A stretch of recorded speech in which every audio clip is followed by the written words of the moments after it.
PT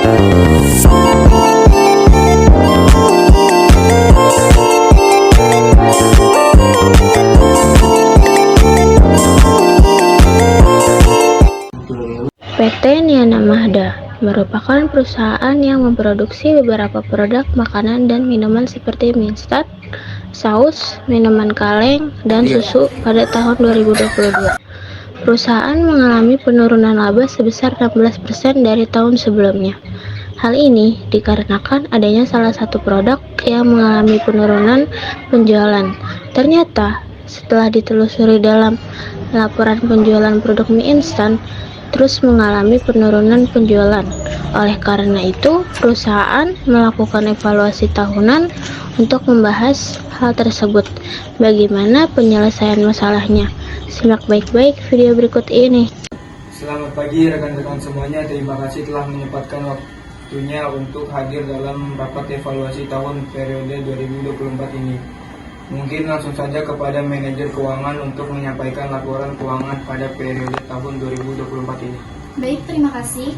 Atas kesempatannya, izinkan menyampaikan laporan dari Divisi Keuangan untuk memberikan laporan keuangan pada periode tahun 2024. Nah, bisa dilihat untuk laba pada periode tahun 2024.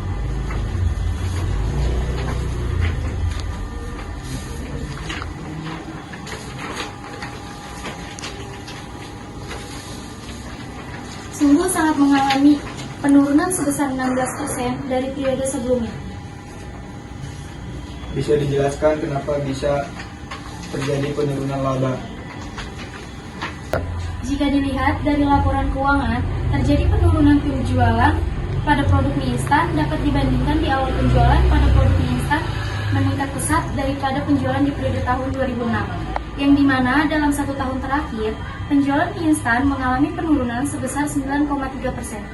Apabila dibandingkan dengan produk yang lain seperti susu, minuman kaleng, dan saus mie instan, hanya menyumbangkan pendapatan sebesar 20%. Baik, jika dilihat dari permasalahan tersebut, saya kira ada permasalahan di divisi pemasaran dan divisi produksi. Untuk divisi pemasaran, disilakan menyampaikan kendala apa saja yang sedang dihadapi.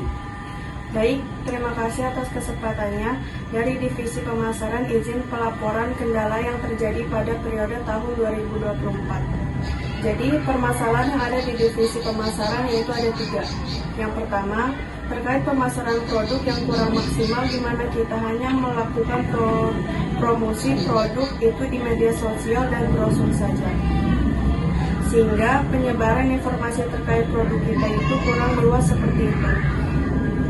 Selanjutnya yang kedua, adanya produk sejenis dari pesaing yang kualitasnya itu lebih unggul dan dengan harga yang sama dengan produk kita. Di samping itu, juga strategi pemasarannya itu lebih bagus, yang mana memanfaatkan influencer untuk memproduksikan produk di media sosialnya, juga cukup update dalam memasarkan produknya. Terima kasih atas pemaparannya terkait kendala dari divisi pemasaran. Akan saya tanggung terlebih dahulu. Bicara mengenai kualitas, memangnya ada apa dengan kualitas produk kita, sedangkan dari departemen bisa memaparkan kendalanya? Baik, terima kasih atas kesempatannya. Dari divisi produksi izin melaporkan kendala yang terjadi pada periode tahun 2024 ini. Kendala yang dihadapi dari divisi produksi sendiri ini ada pada kenaikan harga bahan baku karena kenaikan harga bahan baku tersebut naik, menyebabkan proses produksi mie instan memilih alternatif bahan baku yang kualitasnya di bawah dari bahan baku sebelumnya. Hal tersebut dilakukan agar biaya produksi mie instan tidak naik dan tidak berubah harga jual, namun ternyata hal tersebut menyebabkan turunnya minat konsumen untuk membeli produk kita. Kami juga mendapatkan laporan dari konsumen bahwa produk mie instan kita miliki itu rasanya berbeda dari sebelum-sebelumnya gitu. Terima kasih atas pemaparan kendala dari hasil produksi. Setelah semuanya divisi pemaparan, kita sudah mengetahui semua permasalahan terkait penurunan laba perusahaan pada periode tahun 2024 ini. Selanjutnya kita bahas mengenai bagaimana solusi dari permasalahan yang sudah kita hadapi ini. Mungkin untuk yang pertama dari manajer pemasaran, saya persilahkan untuk menyampaikan alternatif solusi dari permasalahan ini. Baik, terima kasih. Berdasarkan permasalahan yang sudah tadi disebutkan dari tim kami, itu memiliki alternatif solusi untuk setiap permasalahannya. Yang pertama, untuk masalah pemasaran produk yang kurang maksimal itu mungkin bisa menawarkan solusi untuk melakukan endorsement kepada influencer dan yang memiliki insight yang tinggi. Dan untuk permasalahan yang selanjutnya itu terkait kemasan produk. Nah, kemasan produk ini mungkin kita bisa mengubah desain kemasan produk agar lebih menarik dan akan tetapi kedua solusi ini juga mempertimbangkan apakah ada dana dari bagian keuangan untuk mengubah kemasan produk dan untuk melakukan endorsement kepada influencer. Baik, di sini dari divisi keuangan, sebenarnya dana untuk mengcover permintaan tersebut tetapi resikonya perusahaan akan lebih banyak mengeluarkan beban. Dan apabila perubahan kemasan dan promosi produk melalui influencer tidak berhasil meningkatkan penjualan signifikan, maka perusahaan harus bersiap untuk mengalami kerugian kembali. Apakah dari divisi lain ada solusi yang resikonya lebih kecil?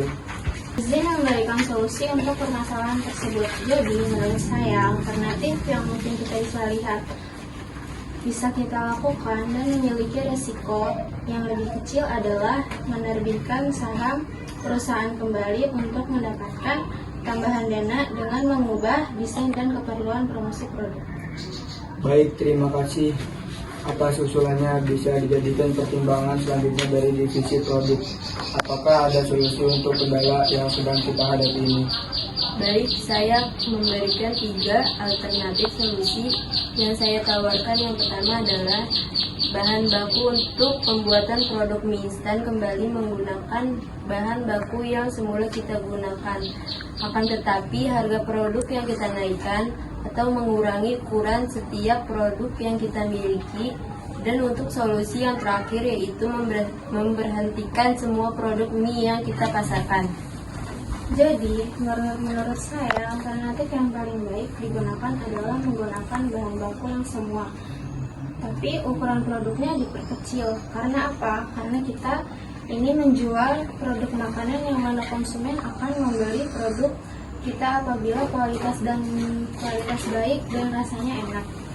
Terkait ukuran, konsumen tidak akan terlalu menyadari perubahan ukuran produk apabila tidak membandingkan produk sebelumnya. Izin berpendapat, solusi untuk mengubah bahan baku menggunakan bahan baku yang semulanya itu saya setuju. Akan tetapi, dengan mengubah ukuran produk, itu menurut saya kurang tepat dan menurut saya juga akan mengecewakan konsumen. Jika bisa, jadi bisa saja setelah konsumen menyadari ukuran produk kita itu lebih kecil, konsumen menjadi semakin enggan untuk mengonsumsi produk kita. Lalu dari divisi pemasaran sendiri, apakah memiliki solusi yang tepat? Jadi, solusi yang tepat dan menurut pendapat saya agar dengan menghentikan produk mie instan, karena dengan memberhentikan produk mie instan, kita itu tidak perlu repot-repot untuk mengubah desain produk dan juga tidak perlu mengeluarkan dana lagi untuk menyewa atau membayar influencer untuk mempromosikan produk kita, dan dana tersebut mungkin bisa kita manfaatkan untuk lebih mengembangkan produk-produk lain yang lebih memiliki prospek yang lebih tinggi itu. Izin memberikan pendapat.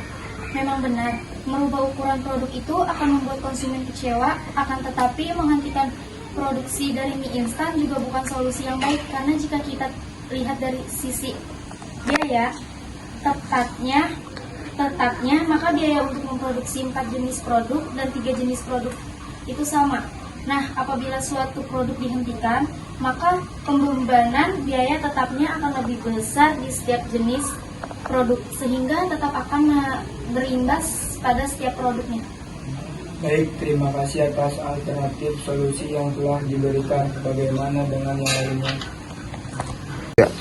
Izin masuk sebelumnya, menurut saya pribadi, solusi yang akan saya kasih yaitu lebih baik kita mengecilkan ukuran produk yang kita punya. Tapi rasa dan kualitas masih kita nomor satukan, karena walaupun konsumen menyadari bahwa kita mengecilkan produk, tapi kalau misalnya rasanya tetap sama dan enak, maka konsumen juga akan tetap membeli kita jual tersebut. Baik, saya juga setuju dengan solusi yang diberikan oleh manajer produksi. Maka dari itu kita akan mengecilkan ukuran produk, tapi dari rasa dan kualitas akan tetap kita jaga agar konsumen tidak terlalu kecewa dengan produk kita walaupun kita mengecilkan ukuran produknya.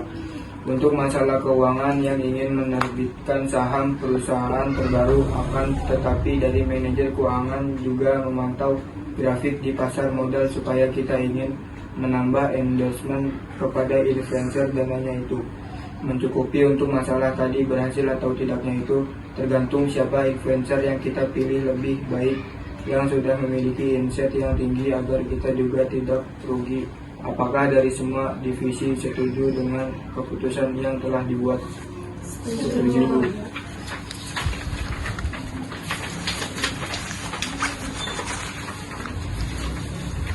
Itu saja keputusan pada rapat hari ini. Untuk selanjutnya